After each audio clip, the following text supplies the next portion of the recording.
यह 10th class का हिंदी का क्वेश्चन पेपर, और ये 70 नंबर का आता है। इसमें हम सबसे पहले देखें कौन कौन से ऑब्जेक्टिव टाइप क्वेश्चन आते हैं। ये वाले जो हैं, इस कुछ क्वेश्चन आते हैं गद्य से और कुछ क्वेश्चन आते हैं जैसे समास से, हास्य रस वगैरह आएंगे इसमें, अलंकार, और इसमें छंद भी आएंगे। जैसे इसमें दे रखा है हास्य रस का स्थायी भाव क्या होता है, जैसे हास होता है, सोटा छंद के कितने चरण होते हैं, ये सब।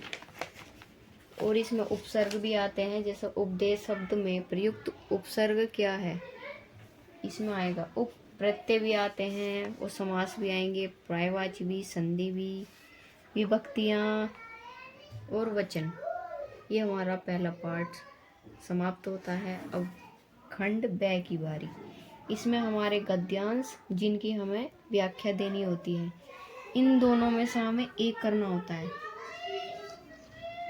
और ये होता है 6 नंबर का। अब आते हैं पद में। पद में से भी हमें एक चूज करना होता है जिसमें उसके अकॉर्डिंग हमें व्याख्या करनी होती है। और फिर आता है संस्कृत का पोर्शन जिसमें हमें हिंदी अनुवाद करना होता है। यहाँ पे आते हैं 5 नंबर का संस्कृत का हिंदी अनुवाद, जो हमें 2 में से एक करना होता है।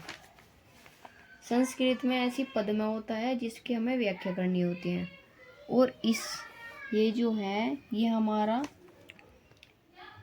इसमें खंड काव्य में से हमें कर्मवीर भरत के करने होते हैं, जो 2 आते हैं उनमें से एक करना होता है जो आप पर अच्छे से आता हो। जैसे इसमें 7 सर्ग होते हैं तो सर्ग में से 2 सर्ग या चित्रण दे देगा, उसमें आपको एक करना पड़ेगा। फिर इसके बाद आते हैं हम जीवन परिचय पे। जीवन परिचय में 3 जीवन परिचय दिए होते हैं, गद्य में भी और पद में भी। इसमें आपको एक एक करना होता है, एक श्लोक लिखना होता है और संस्कृत के क्वेश्चन आंसर करने होते हैं जो 4 नंबर के होते हैं। और लास्ट में लिखना होता है हमें निबंध, जो हमें सबसे बाद में करना चाहिए। और ये हमारा सन 2025 का एग्ज़ाम। अगर आप इन दोनों का एनालिसिस करके चले गए तो इनमें से क्वेश्चन आपको मिलेंगे ही मिलेंगे।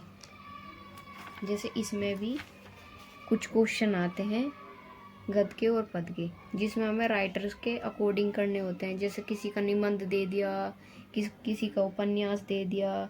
फिर इसके बाद जो मैंने आपको पहले बताया, ये वाला पिछले एग्ज़ाम में भी क्वेश्चन आया था और इस एग्ज़ाम में भी आया है। पिछले एग्ज़ाम में भी हास्य रस का स्थायी भाव पूछ रखा था, इसमें भी स्थायी भाव। समास भी आते हैं, पर्यायवाची, उपसर्ग और विभक्ति।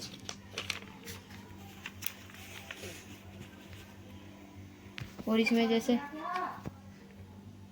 इसमें खंड ब का, इसमें भी दोनों में से एक को हमें करना होता है, इनकी व्याख्या करनी होती है ऐसी पद में से। फिर इनके क्वेश्चन इनके सामने लिखे होते हैं जिसके अकॉर्डिंग इनमें से पढ़ पढ़ के देने होते हैं। और फिर वही संस्कृत का क्वेश्चन जिसमें हमें हिंदी अनुवाद करना पड़ेगा।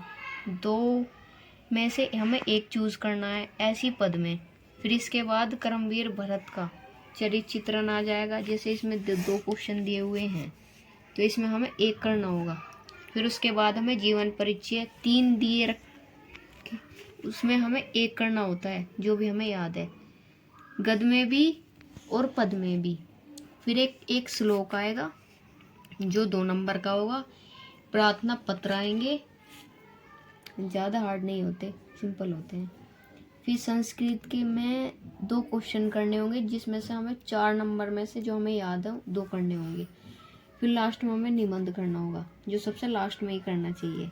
इसमें हमें 5 निबंध दिए हुए हैं, किसी एक टॉपिक पे जो हमें अच्छे से आता हो उसे करना चाहिए, और ये सबसे लास्ट में करना चाहिए। छोटी छोटी चीज़ें पहले स्टार्टिंग में करो, लास्ट में।